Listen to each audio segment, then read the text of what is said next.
Okay, let's dive in. We've got a piece of writing in front of us today that takes two things you might not immediately put together, Trinity Sunday and Father's Day. Yeah, definitely. You look at that pairing and think, okay, where are we going with this? One seems kind Yeah. of theological, complex, Right, something you maybe wrestled with in Sunday school, didn't quite get. and the other, Father's Day, oh, that brings up all sorts of personal stuff, doesn't it? History, feelings. Exactly. But this source material, it finds this single, really compelling thread weaving through both. Mm-hmm. So our deep dive today is into how this writing connects these seemingly different themes into one big story. Yeah. The story of how love blooms within relationship. That's the core. And the big idea driving it, it's fascinating. It's about shifting the Trinity away from being just, a concept to define. Or like a math problem, 1 + 1 + 1, no, figure that out. Right. Forget that. Mm. It frames it instead as this profound relationship that you're invited into. And it connects that divine relationship really intimately to our own human experience, to hope, to who we are. Yeah, our identity. And it uses some, honestly, pretty vivid images and analogies to get there. Oh, yeah. We're going to talk about dodging shampoo bottle theology Yes. and finding out what an almond tree blooming in the snow can teach us. So, yeah, get ready. Should be interesting. So let's start right there with the Trinity. This source really wants us to see it differently, not about solving a formula. Definitely not that 1 + 1 + 1 thing. Yeah. And it even pokes a little fun at how we sometimes try to explain it. Like the shampoo bottle. Exactly. That whole 3-in-1 for all your spiritual conditioning needs kind of thing. Yeah. It admits those abstract explanations can totally miss the point. Which, let's be honest, they sometimes do. It can feel that way. It really can. But the core insight here is that God isn't primarily static, not just a concept up on a shelf. Okay. God is fundamentally a relationship, a dynamic connection. It was there in creation, active in rescue. And still present now, walking alongside you? Precisely. And what's powerful about seeing it this way is the emphasis on mystery, but not confusing mystery. More like awe. Yes, something to be felt, experienced, less about totally grasping it with your intellect, and more about sensing it. Through that awe, through stories even, like the source says, in the rhythm of your own heartbeat. You don't have to perfectly define it to actually encounter it. Exactly. You're already in it. Okay, so from thinking about God's nature, the writing then turns things inward a bit. It pulls in insights about us, about humanity, from Psalm 8. Ah, yes. It starts with that incredible line, Lord, our Lord, how majestic is your name throughout the earth. Just full of wonder. Total wonder at the sheer scale of everything. The universe. And then, right after that huge statement, the psalmist asks this incredibly humble question. Which is? What are human beings? That you are mindful of them. What are we in the grand scheme of things? And this is where the source really leans into that paradox of being human, that tension. Which can be beautiful and sometimes painful. Yeah. It highlights that, okay, we are small. Compared to galaxies, we can feel like, wow, dust. Insignificant, maybe. But, and this is the crucial turn, the psalmist and this source writing refuses to stop there. Right. Because at the same time... Simultaneously, we're described as crowned with glory and honor. We're called divine, even luminous. It holds both, dust and divine, fragile and luminous, small yet crowned. That's the tension. That's the reality it points to. So what's the real takeaway then for you listening right now? Well, I think it's that even when you feel most like dust, most lost or insignificant, God sees that coronation. God sees the majesty in you. You're not just random atoms, not forgotten. No. And the image he gives is just... Wow. So you are the moon that reflects the light of God's glory. Huh. So even in darkness, you can shine with this borrowed divine light. That's the idea. You reflect something beyond yourself. Okay, picking up from that reflection idea, the source shifts gears a bit. It brings in wisdom from Romans 5. Ah, the formula. Yeah, it presents what looks like this straightforward spiritual progression. Trouble produces endurance. Endurance produces character. Character produces hope. Right. Step 1, step 2, step 3. Hope. Seems simple enough on paper. But, and the writing is incredibly honest here, it acknowledges how that can land when you're actually in the trouble. Yeah, it doesn't feel like a neat formula then. Not at all. It basically says you might feel like saying, thanks, Paul, but I'd seriously like to return this suffering for store credit, please. Huh. Yes, it validates that raw feeling, that immediate pain. But the distinction it makes is so important. This isn't hope instead of pain, or even just hope that shows up after the pain finally stops. It's hope forged through it. Exactly. Through the transformation that happens while you're enduring. It's hope born in the struggle. And it offers this really gentle, tangible practice, something you can try right now. Yeah, it suggests just placing a hand on your chest, or maybe gently on your shoulder, taking a slow, deep breath, and just whispering these words, letting them kind of soak in. It's okay. You've come through a lot. You're still becoming. You're still becoming. I like that. And the source identifies that quiet, affirming voice. That's the Spirit's voice inside you. Gentle, persistent. That connects really beautifully to the next point, which is how this writing talks about God's love. It's not just, sprinkled lightly. No, not dabbed on. The word used is explicitly poured into our hearts through the Holy Spirit. And this poured out love, this abundance, is presented as the actual force, the energy that allows something beautiful, something living. Like a flower. The flower to bloom even in winter, even when conditions seem impossible. Which brings us right to that incredible story in the source, the almond tree anecdote. Oh, I love this part. So you have this picture. All the other trees are bare, maybe shaking their branches disapprovingly in the cold wind. Right, it's winter. Bleak.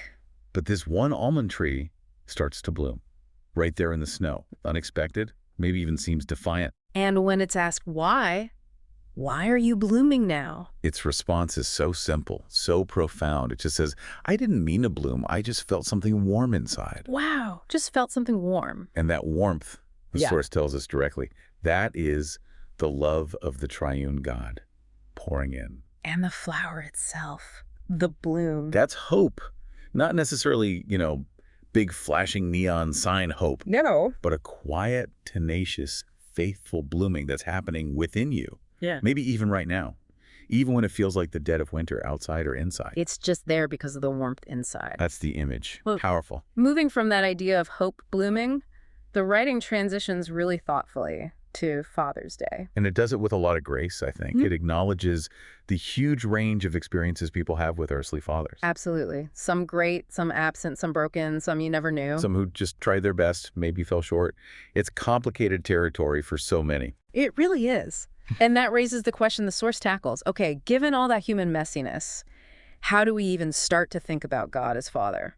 And it gives this powerful image drawing from the prodigal son story. Remember the father in that parable? Yeah, he sees his son coming back. And what does he do? He doesn't wait on the porch, tapping his foot, waiting for an apology. He runs. He runs to greet him, sees him way off, and just takes off, embraces him before a single word of, I'm sorry is even spoken. That's the core picture here, isn't it? A father who runs to greet you before you even reach the door. Exactly. The emphasis isn't on your performance or getting everything perfect first. It's just your presence. He runs to meet you just as you are. And for anyone listening who finds Father's Day hard, maybe painful. Yes. For them, this source offers such a tender, specific reassurance. It says directly to you, the Father heart of God holds you. The mother heart of God nourishes you. It brings in that dimension too. That's important. The Spirit of God whispers you are not alone. Yeah. It's this encompassing embrace. It's a powerful reminder, then, that your identity isn't defined by what might have been missing in your human experience. Right. You're not defined by lack, but by the embrace of the one who is always there. Yeah. Who never lets go. That's beautifully put. So let's try and bring these threads together again. We've talked Trinity as relationship. Our place as dust and divine. Hope blooming in the middle of trouble. Love being poured out. And God is this utterly welcoming Father. This writing synthesizes it so well. It speaks of God the Creator making us in love, God the Son saving us in grace, God the Spirit filling us with presence and power. And again, the insistence is, this isn't some rigid diagram, not a triangle, definitely not shampoo. Right. It's described as a relationship, a rhythm, a divine dance of presence, movement, and belonging. A dance. I like that metaphor. It implies movement, interaction, life. And here's where it gets really personal, almost startling. The miracle isn't just that this divine dance exists. What is it then? It's that you've been invited into it. You're actually part of the music. That's huge. And it uses another great analogy here. It says, look, you don't need to fully grasp the complex biochemistry of photosynthesis. Right, I certainly don't. Me neither. But you don't need that to stand in awe of a sunflower, right? To enjoy its beauty. Absolutely. In the same way you don't need to have the Trinity perfectly mapped out in your head. To live within its reality. Exactly. To participate in that divine rhythm, that relationship. You can live it without fully defining it. So the shift this piece really encourages is, while it feels profound, it's less about trying to contain God or define God with our, limited minds. And more about simply reflecting God through how we live. It feels less like heavy theology at this point and more like poetry, a call to action almost. It really does. A call to simply be the echo of divine love. Be the moon reflecting divine light. We heard that earlier. Be the flower pushing up through frozen ground. Yeah.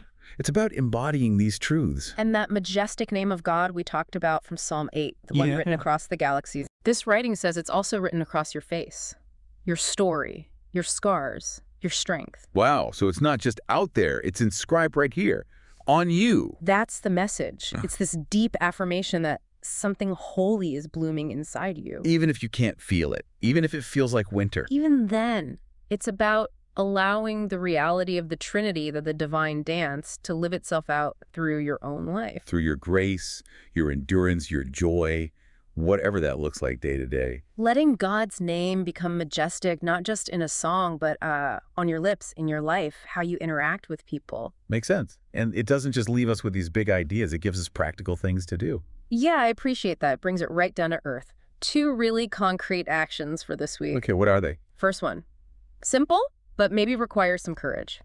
Every morning, look yourself in the mirror. Okay. And say these words. I'm God's beloved child. Just say it. And keep saying it. Until maybe you feel yourself start to actually believe it, even just a little. That could be powerful. What's the second one? Second is outward focused. Once each day, do one small act that reflects God's love to someone else. Doesn't have to be huge. No, the examples are simple. Send a kind text message. Offer a genuine smile to someone. Lend a small helping hand. Hold a door. Pick something up. Tiny things. Yeah, manageable.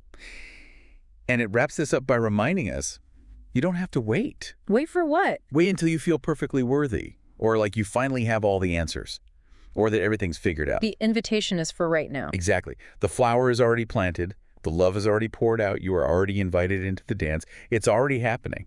So here is the thought from this source to maybe carry with you this week. Something to sit with. Okay. When life feels tough, when things are hard, or maybe when someone just asks you, what keeps you going? Yeah. The suggested response from this writing is simply this. It's the flower God planted in me, and it's still blooming. It's still blooming. That's the final thought. Maybe take a moment today, or sometime this week, and just reflect. Where do you see that flower? That quiet, tenacious hope?